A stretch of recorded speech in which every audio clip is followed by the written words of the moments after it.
আজকে আমি আপনাদের সাথে শেয়ার করছি আমার ব্যবহৃত একটা হেয়ার প্যাক আর একটা ফেস প্যাক। এই প্যাকগুলো দিয়ে আমি খুব উপকৃত হয়েছি, তাই চিন্তা করলাম আপনাদের সাথেও শেয়ার করি। একটা বাটিতে হাফ বাটি পরিমাণ নিয়েছি টক দই, আর এখানে 1 চামচ পরিমাণে দিয়ে দিলাম চিনি। এর ভিতরে এ পর্যায়ে দিয়ে দিব 2 থেকে আড়াই চামচের মতো মেহেদি গুঁড়া। এই যে আড়ংয়ের হার্বাল মেহেদি, এই গুঁড়োটা বেশ কার্যকারী, অনেকেই দিয়ে উপকৃত হয়েছে। তবে যাদের রিসেন্টলি চুল স্ট্রেট করেছেন তারা এই প্যাকটা ব্যবহার করবেন না, এতে করে কিন্তু চুল নষ্ট হয়ে যাওয়ার সম্ভাবনা থাকে। আপনাদের চুলের পরিমাণের উপর ব্যবহার করবেন বাড়িয়ে কমিয়ে। আমার যেহেতু মাথায় চুলের পরিমাণ একটু কম, সেজন্য আমি 2 চামচ ব্যবহার করছি। আর এর ভিতরে দিয়ে দিলাম 1 চা চামচ পরিমাণে সেসিমি অয়েল। সেসিমি অয়েল কিন্তু আপনার চুলকে খুব সফট করবে, আর এটা কিন্তু অনেক সুন্দর একটা আফটার ওয়াশ একটা গ্লেজ দিবে। এর ভিতর দিয়ে দিলাম 1 চা চামচ পরিমাণে পিওর কোকোনাট অয়েল। আমি এই প্রোডাক্টগুলো সবই ব্যবহার করেছি আড়ংয়ের। আপনারা আড়ং ছাড়াও যে কোনো ব্র্যান্ডের প্রোডাক্ট ব্যবহার করতে পারেন।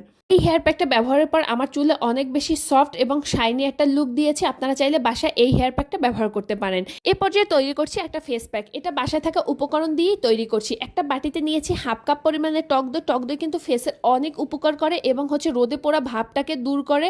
আর রোদে পোড়া যে দাগগুলো থাকে ছোট ছোট সানটেন, এটাও কিন্তু দূর হয়। টক দইয়ের ভিতরে হাফ চামচ পরিমাণে চিনি আর 2 চামচ পরিমাণে বুটের বেসন। বুটের ডালের বেসনটা আপনারা ফেসে ব্যবহার করবেন, মুসুরির ডালের বেসনটা ব্যবহার করবেন না। হাফ চা চামচ পরিমাণে উপটন, এটা আড়ংয়ের উপটন ছিল, আর 2 চা চামচ পরিমাণে গোলাপ জল। এবার সব উপকরণগুলোকে খুব ভালো করে মিক্স করে নেব। তৈরি হয়ে গেল আমার সবচেয়ে ফেমাস এবং পছন্দের একটা ফেস প্যাক। এই ফেস প্যাকটা দেওয়ার পর কিন্তু আমার সানটেন অনেক কমে যায়।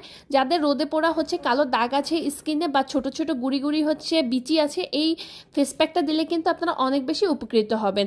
এছাড়া আপনারা ফেস প্যাকে সবসময় বুটের ডাল ব্যবহার করবেন। অনেকে দেখা যায় মুসুর ডালে অ্যালার্জি থাকে। Thanks for watching.